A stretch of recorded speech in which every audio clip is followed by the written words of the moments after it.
we have another young Indian with us as part of the Voice of the Young series. Hello, everyone. Right now, we have with us Rahul Singh Chauhan. Let's listen to him. Over to you, Rahul.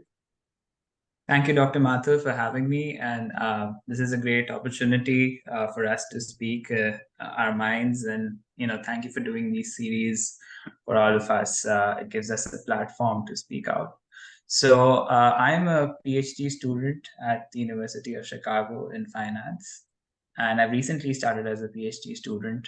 So in this talk, I would wish to, talk about generally my experience in, research as a young researcher in economics and finance, how I got here, and what was my journey before that, as probably an example, and also to help others who are looking for doing a pre-doctoral or a research career in economics and finance. So let me start with the basics. I got in here, it was back in high school where I decided to pursue economics. At that point of time, it was sort of a rebellion against not doing engineering. Because all of my friends and everyone around me were in that field, and all the conventional fields, and I had found this subject very interesting. I used to read newspapers, and in general, reading them and also looking at events across the world. One, especially economic students, have this psyche of having some policy impact, or working in some area where they could make a difference, which is where they start from. And a lot of us would start from that mindset when we probably enroll in economics degree, unlike a conventional degree where a person does a professional degree like a medical or law degree, where your skills actually are for a very particular purpose. Ours is a much more abstract field, I would say, because we had a sense of what we wanted to do, but not precisely of what we wanted to do.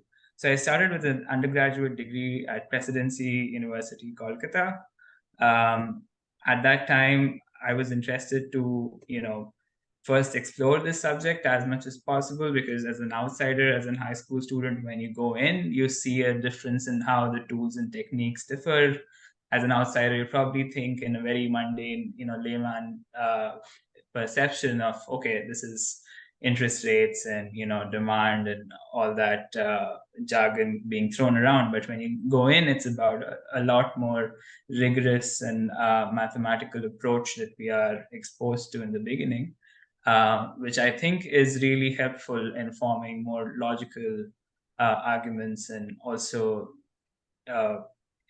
in future research or any other career or job where you need to be much more rigorous in your approach.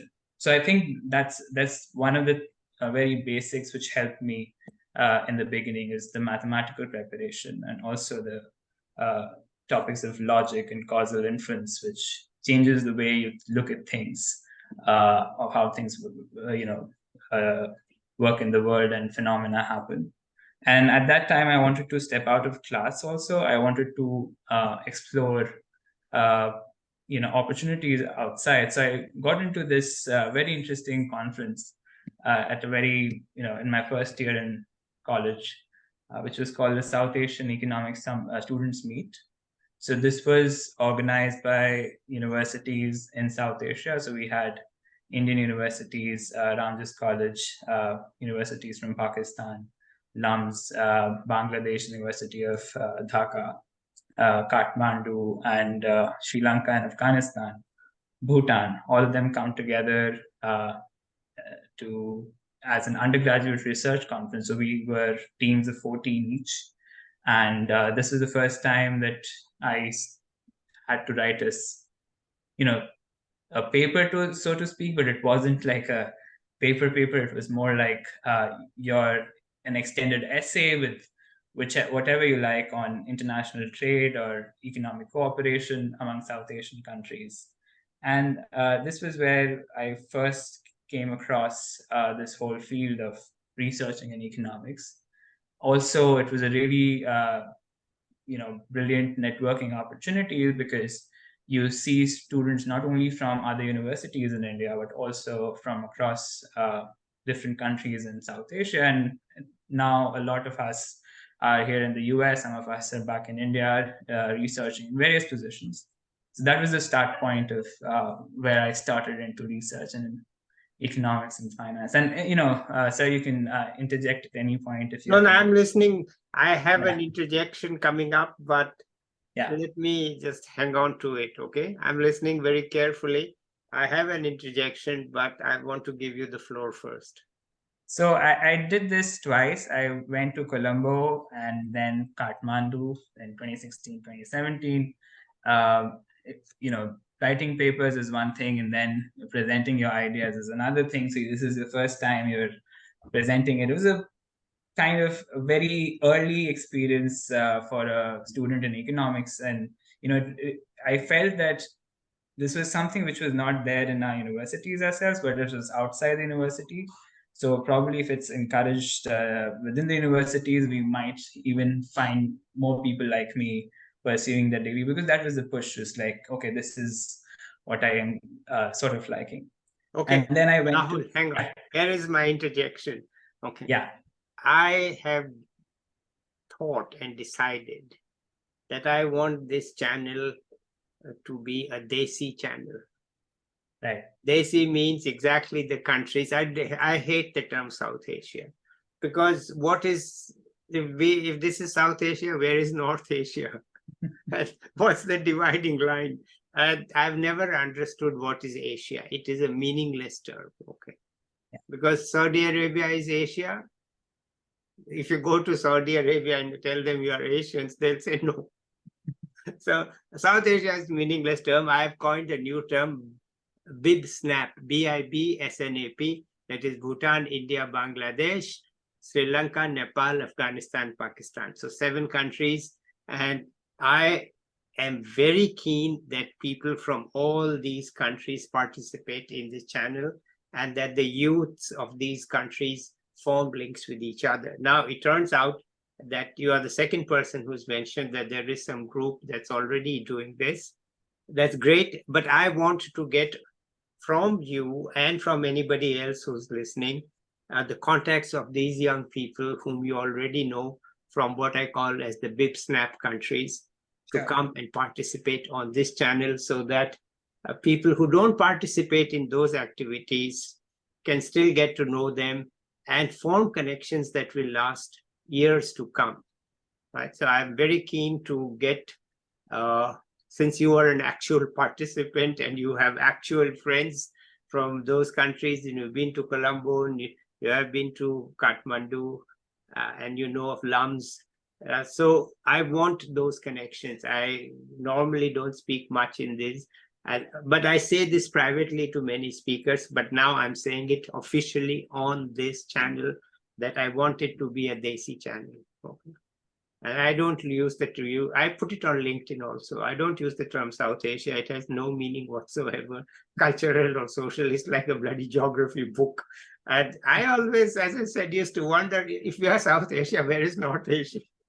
And no one would ever tell me what is North Asia. I say, what? We're used to North India, South India, East India, West India, but there's no West Asia and there's no North Asia. And what's going on here? Why are we called as South Asia? So anyhow, and once Pakistan asked the World Bank to take it out of South Asia and put it in the Middle East, but the Middle East is Asia, according to geography. Anyhow, so thank you, Rahul, for bringing this up. I don't know the name of this organization which does it, but you are familiar with these young people. So I am making it official that this is now going to be a Desi channel. I like the word Desi. I think everybody outside the region, when they meet each other, they know we are as Desis. The term was coined when I was a young student at MIT those days. They didn't know what to call each other, so we said we are all Desis. Everybody, it's become a common channel, so I still use it. So when this is done, when we're finished with your Vidped, please send me the contacts of these people who might be willing. And you might have met some people in Chicago also. So let's do that. Okay, sorry for such a long interruption. I was going to tell you privately, but I couldn't stop myself. All right, thank you. Okay, bye. Let's get back to your story. No, it was a wonderful idea. And I mean, we had a lot of, because at that time, this was also a very tense time for nations, and, people had problems with the visas. So we thought, okay, if we couldn't do the conference, we could play badminton over the Wagah border. And, you know, so, yeah, But it was okay, I have to stop you there. Okay, the yeah, Wagah border. I have to tell you a story which you may not be aware of. Okay, yeah, there was a time when Lata Mangeshkar, in her prime, went to Amritsar. Okay, and she said, "Well, I'm so close. I want to go and see Noor Jahan." Noor Jahan was her guide actually when Lata was still very new. Noor Jahan was the established singer at that time. So you had to have Noor Jahan's blessings. So she said, I want to go to work, see Noor Jahan. Of course, hard to say no to Lata, but still, I said no. They can't do it. There's no visa, nothing. It's no provision. Even you and even Noor Jahan cannot do it. But we can do this for you. Okay. There is this no man's land between India and Pakistan on the Wagah border, right? yeah. You don't need a visa to be in the no man's land. After all, it is the no man's land, right? So we will open the gate for you, and they will open the gate for Noor Jahan, and you can meet in the no man's land. And they did. Yeah. And they did, because who can stop Lata and who can stop Noor Jahan? You can't. So they did meet. So Wagah border is a place where many things happen. And but to play badminton, you would have to send the shuttle over the no man's land. It's quite far. Anyway, it's a good thought that you had. And these days, we wonder what people. I wonder what people in Sri Lanka are feeling after the macroeconomic crisis. And I'd love to hear from Sri Lankans outside and inside Sri Lanka. But anyway, I'm sorry to take so much of your time. Let's continue. Yeah, I mean, it was a really beautiful experience, and I hope there is more of it going forward. It still continues to happen. I've seen, conference calls for the same conference recently, and it's because at the undergraduate level, it's also, you know, serving a dual purpose of both exposing students to research as well as, creating networks across. And because in all reality, the shared problems, economic problems, social problems in the BIPSNAP countries are very similar. Yeah. And, the solutions and even the papers that we came up were very, I would say, synergistic, because no one was saying that, okay, you should shut off trade and trade is harmful. Everyone suggested. So I guess it's maybe good economics does not always prevail over politics, but nevertheless, I mean, that was an aside, but that was my first introduction into economic research. And after that, we, as students, most of us were, left on our own devices to pursue internships at or any other research projects. Which, even though they tried to at my university, they did try to encourage us, but in terms of resources, they were limited. So, which I came to know afterwards, that if there had been resources, probably more people like me could have gone out and participated in such conferences and pursued careers in research. So I went to LSE after that as a master's student. I got a scholarship, so to speak, to go there. I had the option of going to other Indian universities too, but at that time, a lot of students have this trade-off of whether you do a master's in India versus doing a master's abroad, what universities abroad. And I guess it's also now, from what I see, the cohorts both at LSE and in India, the sort of emphasis and courses I guess might not be very different, but in terms of the resources which are accorded to you and networks of different, uh, you know, say top researchers at LSE have might not be present at other Indian universities. Though, like at ISI and DSC, there's certainly one of the top researchers in India, and they have done really well in placing students outside for PhDs and so on and so forth. So at that time, my call was dependent on first, getting into all of these universities because of the admissions process. They had some of them had entrance tests, and then out of the options that I had, the best alternative turned out to be LSE, which doesn't mean that I would diss the Indian universities as not being great. They are really great. But at that time, I went to LSE as a master's student. And this was a very fast-paced course because it's only a one-year master's as opposed to a 2 years master's that we have in India. There's also a 2-year master's plan in LSE, but it's for students who wish to do it for longer, and it takes more of your time. And also, but the degree accorded is the same. And after that, this is the first time I got exposed to a lot of these different pre-doctoral opportunities and a lot of the real academic research which was taking place at the forefront in economics. And I mean, to be honest, it was a very fast-paced course, and I did not prepare myself going in for what's to come afterwards. So when I reached there, I almost sort of panicked and applied to hundreds of places in a hurry.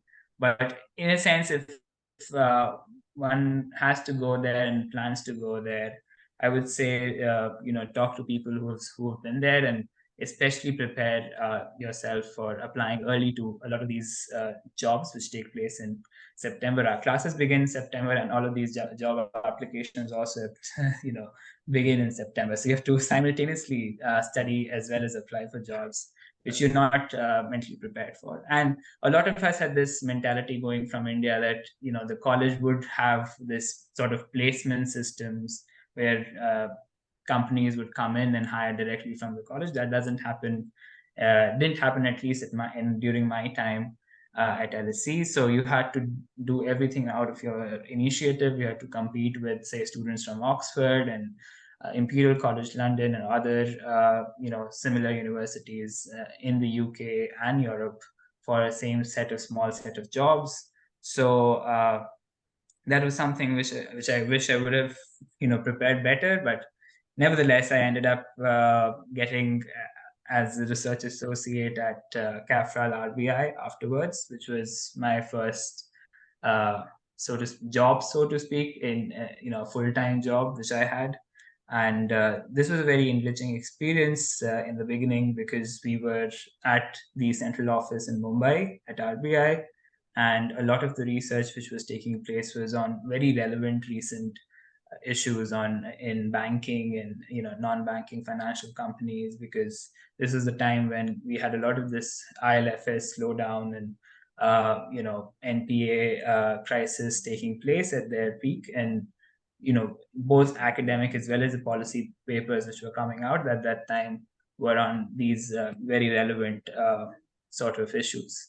So I worked as a research associate there for the first 6 months. It was going all smooth, but then we had the pandemic hit, and at that time the way CAFRAL works was there were a lot of professors on deputations. They were on sabbatical from their full-time university positions, came here at CAFRAL as research directors. And a lot of the seniors had then departed because, of course, the pandemic had hit and they had to go back to either their families or their full-time jobs.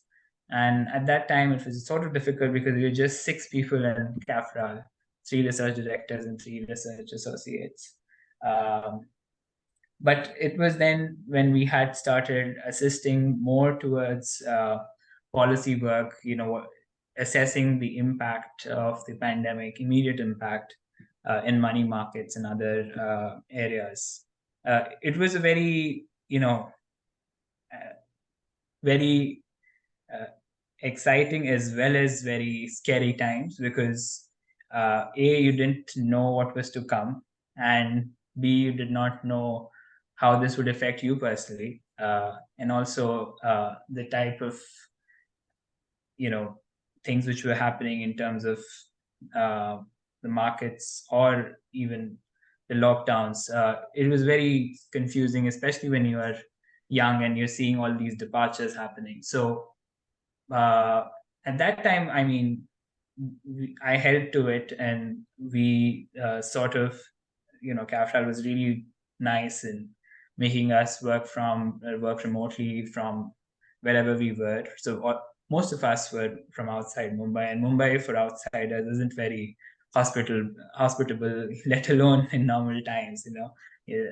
So if when this hit, it was a very panicky movement. Everyone moved out, but slowly we got on track. We tried to look at how this would affect India's credit ratings. We came up together with this policy paper during this time, which was recently published in EPW, uh, on India's credit ratings, and how sovereign credit ratings might be biased or not biased against least lower middle income countries. And this is a time where we also try to find or try to work independently, because we didn't have the research directors on a head. So this is where I learned that you had to now get yourself discipline on how you want to work. It threw a lot of things out of care, but it also brought some sense in you in how you would wish to sort of research going forward, what you wish to get out of it. And out of that, I came to understand that when it was time for, say, applications for PhD, a lot of universities during the pandemic had either cut back or sort of reduce the number of seats or not hire any PhD students in that year. So as a insurance, I tried to hedge it. I tried to apply to pre-doctoral opportunities. And now this is something which is very new, and it has become really relevant for students who wish to do research in economics or finance. And I would take my time going forward on trying to explain how this works. Yeah, please. So, what this is a full-time RA position at a university, and now not even at a university. It ranges from now like places like IMF or a central bank or other multilateral organization, think tanks have a pre-doctoral position, which even Microsoft, I've heard, has a pre-doctoral position. It prepares one for a PhD degree, so it's a job which prepares for a degree. And this is very different from what I guess would happen during your times, where people there was nothing. Okay, forget our time. Let's talk about today. And we work for one or multiple faculty members at these universities. So I personally worked with 5 faculty members during this time at the University of Chicago itself. One of them was Professor Raghuram Rajan, who we all know. And this was where it was a very enriching experience, both personally as well as, going forward in the PhD application process, because it really made a difference in my applications, I would say. So the way one prepares for it is, earlier it used to be a job. The selling point was for someone who has had no contacts with economics at all. So it's someone, say, from electrical engineering or from some quantitative field who wants to expose themselves to economics would do this because they knew how to code, they knew how to work around data, but probably did not know, say, microeconomics or other economic intuitions in detail. And slowly it grew because professors came to realize that this makes them really productive research-wise, as well as now research is incredibly data-driven. So you need someone working as both a data manager, an RA, and PhD students had their own research to do. They had less time, so they couldn't dedicate that much time. So you came up with these new positions. Right. And Makes these were sense. full-time positions. So I know at least at the University of Chicago Booth School of Business alone, there are about 80 pre-doctoral positions in different fields from economics, finance. And what you work with is you work on a range of different projects. So I worked for projects in household finance, in banking, in corporate finance, asset pricing, because this is a more of financial research position. But people do work with a variety of fields, and it prepares you for a PhD degree later in a literal sense, because you're exposed to all of these fields and you find your calling within them. So I had the privilege of working with Professor Rajan. I also got to co-author with him for the Jackson Hole Economic Symposium, which was in 2022, along with Professor Virlacharya at NYU Stern, who was also RBI's deputy governor previously, and Professor Sascha Stefan at Frankfurt School of Management. So, well, that's awesome. Let me interject. It's awesome. It's a dream. A dream come true. Certainly. In case some people missed what you were saying, let me make it clear that this is awesome. It's a dream come true. So anyway, continue, please. The Jackson Hole is a key international conference of the top people in economics and so on. So a paper there is quite powerful and meaningful, and to be a co-author is awesome. So Rahul, congratulations. Thank you. Please continue. Yeah, so I mean, he's a wonderful PI, Professor Rajan, and he really encouraged me to work independently. So I was initially working as an RA, and then he thought my contributions were good enough for me to be, he said, a shareholder. So you're no longer, an employee, you're a shareholder in the paper. And the other thing he said was, look, we have written hundreds of papers before. This is your first. So if anything goes wrong, your reputation is on the line. But anyways, it was a wonderful outcome because the paper got a lot of reception in the media because it was on the quantitative easing and tightening cycle of the Federal Reserve, and how that. So basically, the paper argues that quantitative easing built a liquidity dependence in the commercial banking system. So when the Federal Reserve expanded its balance sheet, it exchanged, it bought under its large-scale asset purchase program, bought a lot of treasuries and mortgage-backed securities from banks and non-banks. And that led to banks receiving reserves. And these reserves were highly liquid. So they wrote a lot of claims on that liquidity. Now, what happened in 2014 and 17? That the Fed said that they would start, tightening or reducing the size of their balance sheet. They will start, letting those treasuries mature or, not buy anymore. And what that led to was that since those claims and liquidity still persisted, it led to a liquidity crunch, which came up in September of 2019 and the repo market spiked. And again in March of 2020 during the COVID crisis, when despite being awash with trillions of dollars in reserves, banks faced liquidity crunches. So the Federal Reserve had to ratchet up and intervene again, come into the markets and again pump money. So the paper initially the reception was initially skeptical. The Federal Reserve chairperson Jerome Powell came up to Raghu, and he said that, I didn't know that deposits were getting affected at all. We never thought of deposits. He went to the, then currently she's a governor, but she managed the Federal Reserve Bank of New York's operations in quantitative easing. And she said that these were mostly retail deposits, so not to worry about. But then, so during the period of September 2022, when we presented this paper till March of 2023, the paper was looked at as okay, this is just a doomsday call, something which may or may not happen. But then the Signature Bank and Silicon Valley Bank and First Republic bank runs happened, and these were highly uninsured deposits. So as at one of those results, we showed that these were actually uninsured deposits, which are deposits above the Federal Reserve's limit Right. of Right. $50,000. And that led to a lot of the instability and now even solvency crises in the banking system. So we can literally look at conferences where we were accepted before and after SVB happened as like an event, and Yeah. after that it was getting a serious reception. And it got covered in a lot of financial newspapers as well. So it was really nice for a young researcher to see your name It's coming up fantastic. along. It's not nice. It's fantastic.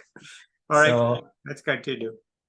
that was one great experience. But in a sense, it was about how I got there was about learning coding skills on my own. So a lot of Indian students face this issue because we don't uh, formally get trained in a lot of these statistical programming languages, right? So if you're a master's student or a undergraduate student at university right now, it's a great time to teach yourself uh, a bit of R, Stata, Python, MATLAB, whichever you like. And the best way to learn, the way I learned, was replicating a lot of these papers which are public. So professors put out replication packages of their papers along with the code of that. So if you could just start replicating and looking at them, that's how I learned personally. There could be other methods. That's how you got to know a sense of, okay, this is how you do things. And in Stata, I personally use Stata a lot, but there are others who use R or Python or MATLAB. And then over the top of your theoretical learning in a master's program, you could also build the skill which could help you land a pre-doctoral opportunity. So I say this because I was also hiring in the hiring team for my successor batch of pre-docs. As I was graduating to a PhD, my supervisor asked me to also assist in hiring pre-doctoral students at the University of Chicago. So as I was saying earlier, it used to be just for students who were not exposed to economics before who wanted to enter. Then it became an opportunity for students who weren't the toppers of their class but had decent grades, wanted to do research, so they needed that extra push. But now, when after this hiring season, I saw there were over 200 applications for the position. There are five positions at my center, and we had a lot of toppers, even like across the world, from China, from South America, from Europe, from India, from other places. So it has gotten really competitive of late. And again, here, what made the difference was how experienced you were, probably in your undergraduate or master's degree, in looking at those coding skills and building them a knack for data. Especially where people lost on were not being careful with data, because people often learn how to code, but they don't learn in particular how to be really careful about these slight errors. But anyways, this was one of the experiences that was an eye-opener, because you learn to be on the other side of the chair as the interviewer. And it was a very exciting opportunity at that time. But then also a lot of people came up to me and said, like, how do you sort of crack a pre-doctoral opportunity? So I would say apply widely. And then there are so many now that there are good pre-docs and not so good pre-docs. So you need to differentiate, because you dedicate about a year, 2 years in this position, and you wish to make the most of it. So I tried to do that. I was very lucky to have Professor Rajan as my PI, and and this was what led to my placement finally, because I got letters from them. my co-authors, and I end up here. Yeah. So now it's another mountain to scale because PhD is itself a huge mountain. So Yeah. I'm preparing for courses again. I'm back in school. Yeah. But All yeah. right. It's a wonderful journey and really very, very impressive to say the least. I'm so glad you've shared all the details and stories and anecdotes with the viewers. Some of them may benefit from it, but I hope you also got something out of this. Vidped, I at least got something apart from knowing all, I'm not aware anymore of what goes on in the RA world and pre-doctoral and so on. So good, I learned all that. And I hopefully will get some other names from you so that I can outsource my job of hunting for more people to the speakers. I'm trying to minimize my costs. If I can outsource to anyone, say, okay, you get me 3 or 4 other speakers, then also, by the way, it stabilizes this channel. This is no longer experimental, it's now stable. And stability means that it should not rely on me. It should be a self-sustaining and growth process, no longer something that I am doing. It's something that the young people are doing. And so I say to everyone that if you or somebody else like you wants to get together and organize something, that is not yet possible through the university or colleges, you can certainly use this channel to put together an event. Okay. All right. Anything else you want to add, Rahul? It was a great opportunity. Thank you for having me. Okay, good. So let's say bye here at this time, and we'll be back to you in a year or so to find out what new mountain you have scaled, with or without oxygen. We'll find out. Okay, bye-bye, everybody. I'll be back with another young person and an expert soon. Till then, bye. Thank you.